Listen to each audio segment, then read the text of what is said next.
नमस्कार दोस्तों, आप सभी में से कई लोगों ने समुद्र मंथन के बारे में तो ज़रूर सुना होगा और जिन्होंने समुद्र मंथन के बारे में सुना होगा उन्हें ये भी ज़रूर पता होगा कि समुद्र मंथन में से 14 मूल्यवान चीज़ें बाहर आई थी। तो आज के इस वीडियो में हम लोग जानने वाले हैं कि कौन सी थी वो 14 मूल्यवान चीज़ें। वीडियो शुरू करने से पहले वीडियो को सब्सक्राइब मत कीजिए, क्योंकि वीडियो को सब्सक्राइब नहीं होता है। चैनल को सब्सक्राइब कर दीजिए, वीडियो को लाइक कर दीजिए। हम चाहते हैं कि ये सारी जानकारी ज़्यादा से ज़्यादा लोगों तक पहुँचे और लगभग पूरा देश, पूरी दुनिया हमारे देश के महापुराण में लिखे इतिहास के बारे में जाने। तो दोस्तों, समुद्र मंथन में निकली उन 14 मूल्यवान वस्तुओं के बारे में जानने से पहले हम ये जान लेते हैं कि समुद्र मंथन हुआ क्यों था। विष्णु पुराण के अनुसार महर्षि दुर्वासा के श्राप के कारण देवराज इंद्र के स्वर्ग की हालत खराब हो गई थी, यानी ऐश्वर्य, धन, वैभव आदि से स्वर्ग पूरा विहीन हो गया था। तब सभी देवगण ने समाधान के लिए भगवान विष्णु के पास पहुंचे थे।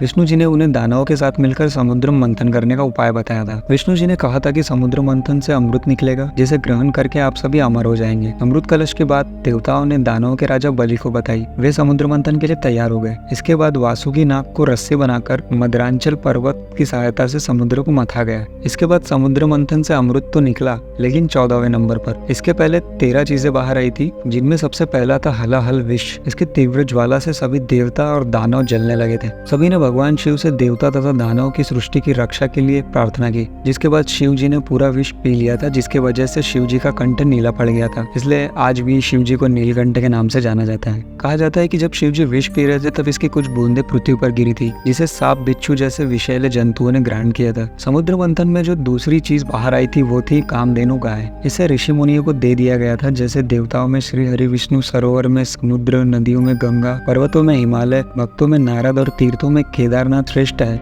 वैसे ही कामधेनु को गायों की सर्वश्रेष्ठ प्रजाति माना जाता है। कामधेनु गाय के बाद तीसरे नंबर पर एक श्रवा घोड़ा, जिसे उच्चय भी कहा जाता है, वो बाहर आया था। सफेद रंग के इस घोड़े को आकाश में उड़ने की अद्भुत शक्ति प्राप्त थी। ये घोड़ा असुरों के राजा बलि को दिया गया। बलि की मृत्यु के बाद यह घोड़ा देवराज इंद्र को मिला था। समुद्र मंथन में चौथे नंबर पर ऐरावत हाथी बाहर निकला था। अब काफी सारे लोगों को पता होगा कि ऐरावत हाथी देवराज इंद्र का वाहन है, तो जाहिर सी बात है कि ये देवराज इंद्र को मिला था। ऐरावत हाथी के बाद समुद्र मंथन से 5वें नंबर पर कौस्तुभ मणि बाहर निकला था। सभी आभूषणों और मणि में बहुमूल्य कौस्तुभ मणि जो समुद्र मंथन से प्राप्त हुआ था, इस मणि में इतना दिव्य तेज था कि चारों ओर प्रकाश की ज्योति छा गई थी। इस मणि को भगवान विष्णु ने स्वयं धारण किया। इसके बाद समुद्र मंथन से 6ठे नंबर पर जो चीज बाहर निकली वो था कल्प वृक्ष। कल्प वृक्ष एक दिव्य औषधि वाला वृक्ष है। इसमें कई बीमारियों का उपचार करने वाली शक्ति होती है। यह वृक्ष भी देवराज इंद्र को दिया गया। देवराज इंद्र ने कल्प वृक्ष को हिमालय के उत्तर प्रदेश में सुरकानंद स्थल पर लगाया था। समुद्र मंथन से 7वें नंबर पर कोई वस्तु नहीं बल्कि अप्सरा बाहर निकली थी, जिनका नाम रंभा था। रंभा भी देवताओं को प्राप्त हुई। यह देवराज इंद्र की राज्यसभा की मुख्य नृत्य अप्सरा बनी। अप्सरा रंभा के बाद समुद्र मंथन से 8वें नंबर पर जो बाहर आया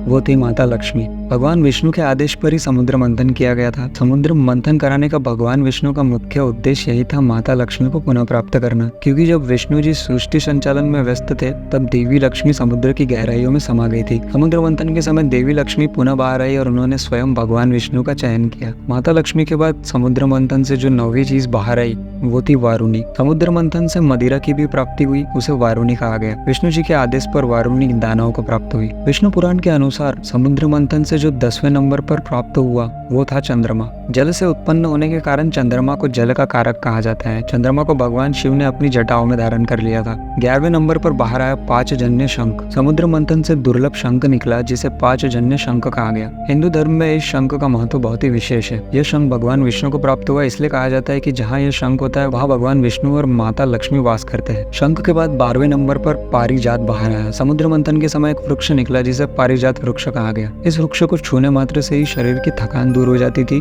माना जाता है कि पूजा में इस वृक्ष को फूल चढ़ाना बहुत ही शुभ होता है। अमृत के बाहर आने से पहले 13वें नंबर पर जो बाहर आया वो था शारंग धनुष। समुद्र मंथन से निकला यह धनुष एक चमत्कारिक धनुष था। यह भगवान विष्णु को ही प्राप्त हुआ। अब 14वें और आखिरी नंबर पर जिसके लिए समुद्र मंथन किया गया था वो था अमृत। विष्णु पुराण के अनुसार भगवान धन्वंतरी स्वयं अमृत कलश लेकर प्रकट हुए। अमृत को प्राप्त करने के लिए देवताओं और दानवों के बीच झगड़ा हुआ, तब भगवान विष्णु ने मोहिनी रूप धारण करके पहले देवताओं को अमृत पान करा दिया था। तो दोस्तों, ये थी कुछ जानकारी समुद्र मंथन के बारे में और उसमें से क्या 14 मूल्यवान वस्तुएं, चीजें, देवता, देवी, अप्सराएं बाहर निकली। ऐसी ही रोचक वीडियोस देखने के लिए हमारे चैनल को जल्दी से सब्सक्राइब कर लीजिए। हम लोग मिलते हैं किसी और वीडियो के साथ। तब तक के लिए टेक केयर।